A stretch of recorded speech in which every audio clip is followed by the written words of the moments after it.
Hello aspirants, welcome to unlock GS academy. ये है आपकी मेंस आंसर अप्रोच यानी कि मास सीरीज, जिसमें हम यूपीएससी मेंस के क्वेश्चंस प्रैक्टिस करते हैं।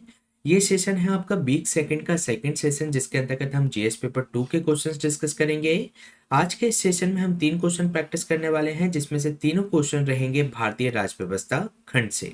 तो चलिए स्टार्ट करते हैं आज का इंपॉर्टेंट सेशन। इसमें जो फर्स्ट क्वेश्चन है, जिसके अंतर्गत आपसे ये पूछा गया है कि जिला योजना समितियां यानी कि जो डिस्ट्रिक्ट प्लानिंग कमिटीज हैं, उसकी परिकल्पना ऊर्ध्वगामी नियोजन की प्रक्रिया में एक महत्वपूर्ण कड़ी के रूप में की गई थी। इस संदर्भ में जो डिस्ट्रिक्ट प्लानिंग कमेटीज हैं, उसके माध्यम से ऊर्ध्वगामी नियोजन की प्रक्रिया को बाधित करने वाले कारकों पर प्रकाश डालिए। साथ ही साथ जो डिस्ट्रिक्ट प्लानिंग कमेटीज हैं, उसको सुदृढ़ बनाने हेतु क्या उपाय किए जा सकते हैं, इसके बारे में भी इसके अंतर्गत चर्चा कीजिए।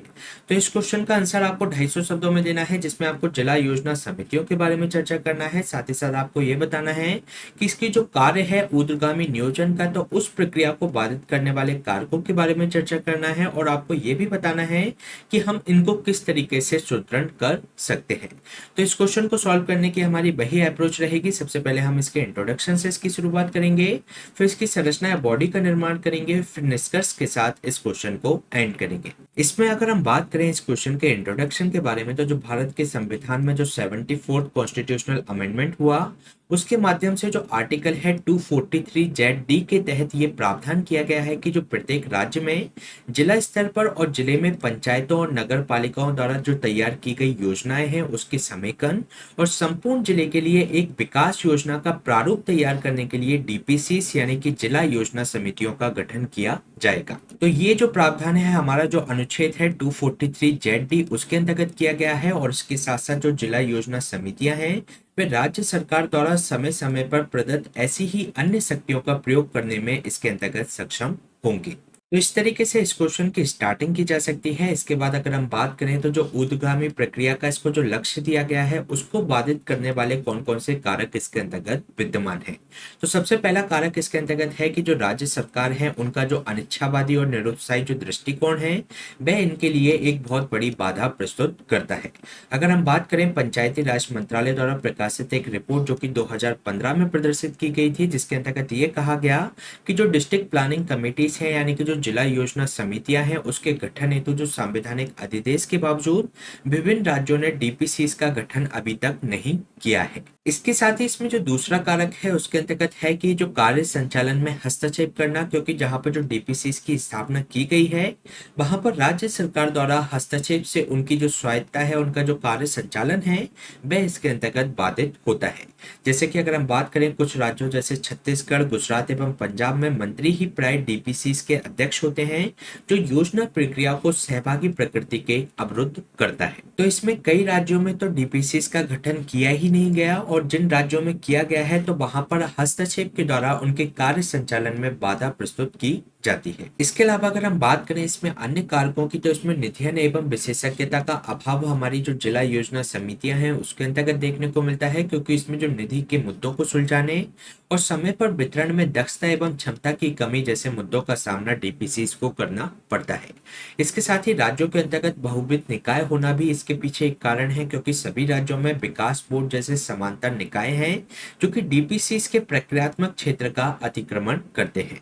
इसके अलावा ग्राम पंचायतों की जो योजनाओं को जिला परिप्रेक्ष्य योजनाओं में समेकित करने के लिए जो जिला योजना समितियों की असमर्थता है, तो वह भी इसके लिए एक बहुत बड़ी बाधा प्रस्तुत करती है। तो ये हमने बात की जो इसको ऊर्ध्वगामी जो नियोजन का जो कार्य दिया गया है, उससे संबंधित बाधाओं के कारक के बारे में। इसके साथ ही अगर हम बात करें, तो जो डीपीसीस हैं, उसको सुदृढ़ करने के उपाय के बारे में, तो इसमें सभी राज्यों को नियुक्तियों के संदर्भ में न्यूनतम हस्तक्षेप को अपनाना चाहिए और संवैधानिक दिशा निर्देश के साथ डीपीसीस की स्थापना की जाने की जरूरत है।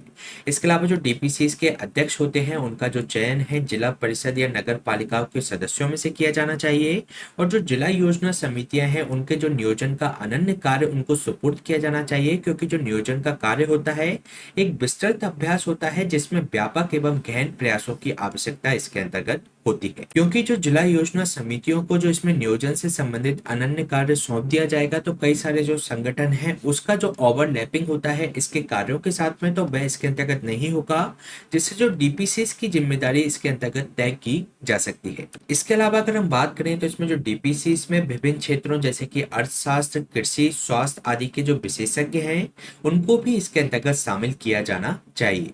इसके अलावा उनका जो कार्य होगा आवश्यक तकनीकी सहायता प्रदान करना, डेटा विश्लेषण करना, साथ ही साथ कार्य योजना तैयार करने में सहयोग करने के लिए जो डीपीसीएस के जो निचले स्तर पर निगरानी रखना और प्रतिपुष्टि प्रदान करना उनका इसके अंतर्गत कार्य हो सकता है। इसके अलावा पर्याप्त वित्तीय सहायता, स्थायी कार्यालय और सचिवालय प्रदान करने की इनको आवश्यकता है। और जो हमारी जिला योजना समिति है उनके निचले स्तर पर स्थानीय निकायों में योजना निर्माण में संलग्न जो कर्मी हैं उनके तकनीकी कौशल प्रदान करने के लिए हमें उसमें प्रशिक्षण कार्यक्रम चलाने की भी जरूरत है, जिससे कि जो नियोजन की गुणवत्ता है उसके अंतर्गत सुधार इसके अंतर्गत किया जा सके। तो ये हमने बात की इससे संबंधित उपायों के बारे में। इसके साथ ही अगर हम बात करें इस क्वेश्चन के निष्कर्ष के बारे में तो जो सेकंड एआरसी की जो छठी रिपोर्ट है इसके अंतर्गत जो अनुशंसाएं की गई हैं वे डीपीसीएस को सुदृढ़ करने के लिए रूपरेखा प्रदान कर सकती है। इसके अलावा जो सरकार को एकीकृत जो जिला योजना पर जिसमें जो रामचंद्रन समिति बनाई गई थी, साथ ही साथ जो पूर्ववर्ती योजना आयोग कार्यबल की जो अनुशंसाएं हैं उसको लागू करने की दिशा में कार्य करने की इसके अंतर्गत आवश्यकता है। इसके साथ ही जो संविधान का 73वां और 74वां संविधान संशोधन हुआ था उसको यथार्थ रूप में लाने के लिए इसमें नीति आयोग को जिला स्तरीय योजनाओं को पुनर्जीवित करने के विषय में आवश्यक विचार इसके अंतर्गत किए जाने चाहिए। तो ये क्वेश्चन हमने डिस्कस किया जीएस पेपर 2 के भारतीय राज्य व्यवस्था खंड से। चलिए चलते हैं नेक्स्ट क्वेश्चन पे। नेक्स्ट क्वेश्चन भी आपका भारतीय राज्य व्यवस्था खंड से है, जिसके अंतर्गत आपसे पूछा गया है कि भारत में कार्यपालिका की जवाबदेही बनाए रखने के लिए विधायिका के पास कौन से विभिन्न उपकरण उपलब्ध हैं, इसके बारे में चर्चा कीजिए। तो इस क्वेश्चन का आंसर आपको 250 शब्दों में देना है, जिसमें आपको ये बताना है कि जो भारत में कार्यपालिका की जो जवाबदेही है उसको बनाए रखने के लिए विधायिका के पास कौन कौन से विभिन्न उपकरण इसके अंतर्गत उपलब्ध होते हैं।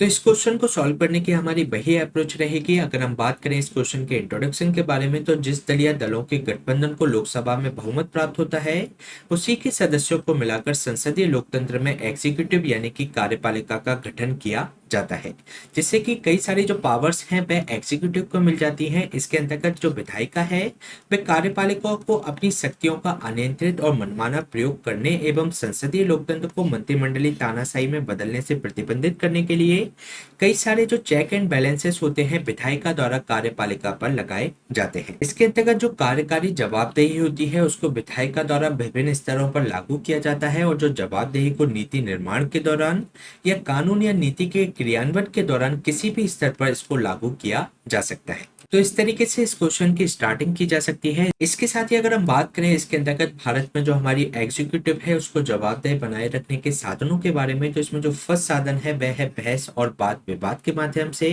क्योंकि जो हमारी विधि निर्माण की प्रक्रिया है उसमें जो विधेयक होते हैं साथ ही साथ कार्यपालिका द्वारा जो बनाई गई नीतियां होती हैं तो उसके क्रियान्वयन से संबंधित बहस या वाद विवाद संसद या विधानमंडल के अंतर्गत किए जा सकते हैं। अगर हम बात करें तो संसद के अंतर्गत एक प्रश्नकाल होता है यानी कि क्वेश्चन हावर होता है, जिसमें मंत्रियों को सदस्यों के प्रश्न का उत्तर इसके अंतर्गत देना होता है। इसके अलावा इसमें एक जीरो हावर होता है यानी कि शून्यकाल होता है। इसमें सदस्य किसी भी मुद्दे को उठा सकता है, हालांकि मंत्री उत्तर देने के लिए इसमें बाध्य नहीं होता। इसके साथ ही इसमें आधे घंटे की चर्चा का प्रावधान है, जिसके अंतर्गत लोकहित के मामलों पर डिस्कशन किया जाता है। इसके साथ ही एक स्थगन प्रस्ताव भी होता है, जिसमें अत्यावश्यक जो लोक महत्व के मुद्दे होते हैं उस पर ध्यान आकर्षित करने के लिए इसको प्रस्तुत किया जाता है। इसे केवल लोकसभा में ही प्रस्तुत किया जा सकता है। इसके साथ ही इसमें जो दूसरा साधन होता है वह कानूनों की स्वीकृति या अनुसमर्थन करने पर, क्योंकि जो कानूनों को स्वीकृति और जो अस्वीकृति होती है वह संसद द्वारा की जाती है।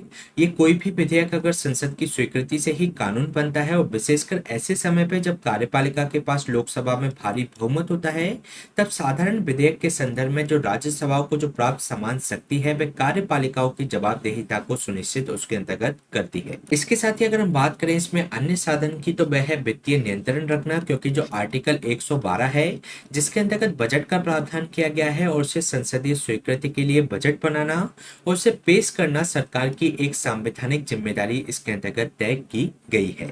इसमें लोकसभा सरकार द्वारा धन की मांग पर चर्चा कर सकती है और विधायिका किसी भी वित्तीय उपाय के संदर्भ में आपूर्ति को उसमें अस्वीकृत भी कर सकती है। इसके साथ ही कई रिपोर्ट्स के माध्यम पर एग्जीक्यूटिव पर नियंत्रण रखा जा सकता है, क्योंकि ये भारत का जो controller auditor general of India है और जो संसद की पीएसी है यानी कि जो पब्लिक अकाउंट कमेटी है उसकी रिपोर्ट के आधार पर जो विधायिका है वे धन के दुरुपयोग के मामले की जांच इसके अंतर्गत कर सकती है। इसके साथ ही अगर हम बात करें इसमें अन्य उपाय की, तो जो अविश्वास प्रस्ताव होता है जो कि सबसे शक्तिशाली साधन है, क्योंकि सत्ता में बने रहने के लिए किसी भी एग्जीक्यूटिव को यानी कि सरकार को लोकसभा में अपने दल या दलों के गठबंधन का समर्थन होना चाहिए। ऐसे में जब अविश्वास प्रस्ताव लाया जाता है तो उसे सदन के पटल पर अपने बहुमत का परीक्षण करना होता है। अगर उसे सदन के अंतर्गत समर्थन नहीं मिलता है तो उसे सरकार को यानी कि जो एग्जीक्यूटिव है उसको इस्तीफा इसके अंतर्गत देना पड़ता है। इसके साथ ही इसमें जो अन्य तरीका है वह है धन्यवाद प्रस्ताव का, क्योंकि इसमें जो संसद का प्रत्येक नए सत्र का जो सदन होता है उसका आरंभ राष्ट्रपति के एक अभिभाषण से किया जाता है जिसको धन्यवाद प्रस्ताव इसके अंतर्गत कहा जाता है, और जिसके लिए दोनों सदनों में अपनी स्वीकृति या अस्वीकृति इसके अंतर्गत व्यक्त करने के लिए मतदान किया जाता है। और ऐसा माना जाता है कि अगर इसको अस्वीकृत कर दिया जाता है सदन से तो जो सरकार है यानी कि जो एग्जीक्यूटिव है उसका सदन में बहुमत नहीं है, इसी कारण से उसको अस्वीकृत किया गया, तो इससे सरकार को इसमें इस्तीफा देना पड़ता है। तो ये सब हमने बात की है इसमें जो कार्यपालिका को जवाबदेह बनाए रखने के साधनों के बारे में। इसके साथ ही अगर हम बात करें इस क्वेश्चन के निष्कर्ष के बारे में, तो एक संसदीय सरकार में मंत्रियों के सामूहिक उत्तरदायित्व और उत्तरदायी सरकार सुनिश्चित करने की व्यवस्था की गई है। इसके अतिरिक्त जो हमारा भारतीय संविधान है वह कार्यपालिका पर न्यायपालिका के माध्यम से नियंत्रण का भी प्रावधान इसके अंतर्गत करता है। तो इस तरीके से कई सारे चेक एंड बैलेंसेस एग्जीक्यूटिव पर भारतीय संविधान में लगाए गए हैं जिससे कि उसकी जवाबदेही सुनिश्चित की जा सके। तो ये क्वेश्चन हमने डिस्कस किया जीएस पेपर 2 के भारतीय राष्ट्र व्यवस्था खंड से। चलिए चलते हैं नेक्स्ट क्वेश्चन पे। नेक्स्ट क्वेश्चन है आपका भारतीय राष्ट्र व्यवस्था खंड से, जिसके अंतर्गत आपसे पूछा गया है कि चर्चा कीजिए कि क्या भारत में वैवाहिक बलात्कार को अपराध घोषित कर दिया जाना चाहिए या नहीं।